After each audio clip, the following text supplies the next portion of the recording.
Vamos a hablar en esta cápsula de los ingresos por intereses que perciben las personas físicas.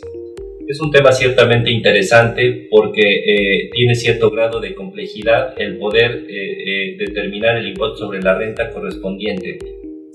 En primera instancia, hay que entender que los intereses se pueden gravar conforme a dos diferentes capítulos de la ley del impuesto sobre la renta, de los ingresos por intereses y de los demás ingresos. En el caso de los ingresos por intereses, se debe de realizar un pago provisional que generalmente se efectúa con retención que hace la institución financiera en donde se tiene invertido el capital. La retención para el año 2016 es sobre el capital y es del 0.58%. Es importante entender que se consideran intereses para efectos del impuesto sobre la renta. No solo es el concepto que financieramente se entiende como tal, sino también algunas otras ficciones como por ejemplo las comisiones por apertura o garantía de créditos o por aceptar un aval o incluso los rendimientos de las acciones que se venden en el mercado de valores. Volviendo al tema de cómo se paga el impuesto, si se elige pagar conforme al capítulo de los demás ingresos, el pago provisional ya no es el 0.58% sobre el capital, sino que se hace en los meses de julio y enero de cada ejercicio conforme a la tarifa de las personas físicas, que es progresiva y que se incrementa la tasa conforme se tienen ingresos mayores. En el caso de que el interés se pague por parte de una persona moral, si se va a sujetar al tratamiento de los demás ingresos, la persona moral retiene el 35%.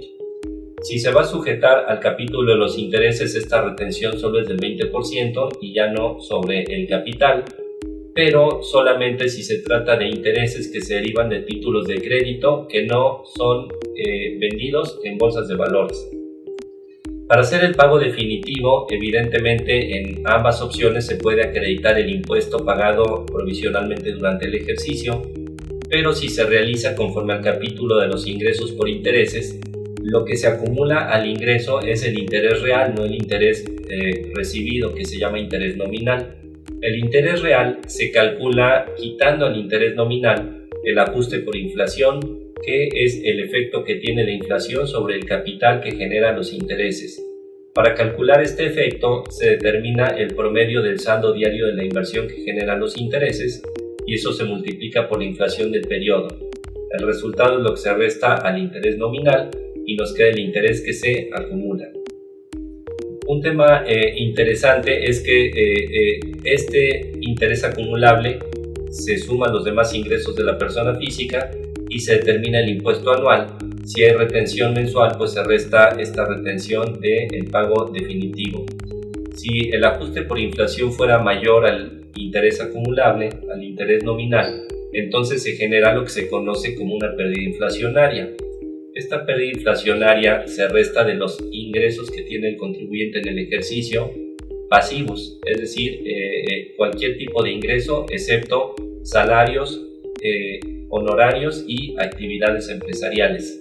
Si no se puede restar esta pérdida inflacionaria en el ejercicio, se puede restar en los 5 ejercicios siguientes.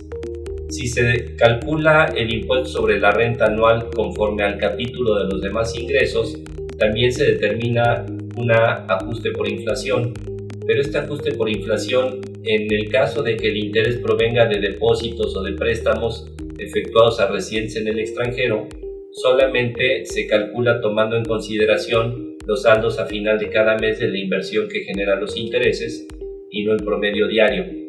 Es importante entender que los intereses que se pueden sujetar al cálculo del impuesto en el capítulo de los demás ingresos no son todos, sino solamente aquellos que provengan de depósitos en el extranjero y de préstamos o créditos otorgados, ya sea a residentes en México o a residentes en el extranjero. Cualquier otro interés se debe de considerar en el capítulo de los ingresos por intereses. Una diferencia entre ambos capítulos es que en el capítulo de los demás ingresos, la pérdida inflacionaria que se obtenga solamente se puede disminuir del ejercicio en curso y en 4 ejercicios siguientes. En el otro capítulo se puede disminuir en 5 ejercicios. Pero además esta pérdida inflacionaria solo se puede disminuir de los ingresos que se consideren en el capítulo de los demás ingresos de las personas físicas a diferencia de en el otro capítulo donde sí se puede disminuir esta pérdida de todos los demás ingresos pasivos del contribuyente. Un dato interesante adicional es que la retención que efectúan los bancos y las instituciones financieras sobre los intereses, que como dijimos es del 0.58% sobre el capital, no puede exceder al monto de los intereses. Como sabemos, en los últimos años los intereses en algunos casos han estado por debajo de la inflación y evidentemente hacer una retención más allá del interés ganado pues violaría los principios constitucionales a los cuales se sujetan los impuestos. Por último y para terminar, hay que mencionar que también se pueden obtener intereses de los fondos de inversión, estos que antes se llamaban sociedades de inversión. En este caso, los fondos de inversión no pagan impuestos sobre la renta, sino que lo pagan las personas que los integran, ya sean personas físicas y morales. En el caso de las personas físicas, se calcula el interés que se acumula tomando en consideración dos variables.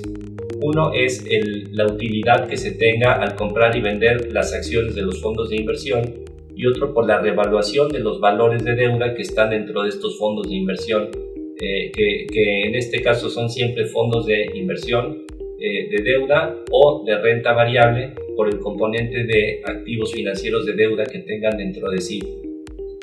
El fondo de inversión tiene la obligación legal de determinar el interés que ganó la persona física, tanto el interés nominal, el interés real, el ajuste por inflación y las retenciones que hubiera hecho durante el ejercicio sobre el capital, que como ya dijimos es del 0.58%. Esperemos que esta información sea de utilidad ahora en el mes de abril que se va a presentar la declaración anual de las personas físicas. Puede acercarse con nosotros a las oficinas de Creston en Monterrey, en Aguascalientes, en León, en Puebla, en Ciudad de México, en La Paz y en Los Cabos, y con mucho gusto un experto en impuestos le podrá asesorar. Yo soy Francisco Bracamonte de la oficina de Creston Puebla. Mi teléfono es 893-7610, mi correo fbracamonte@crestonbsg.com.mx.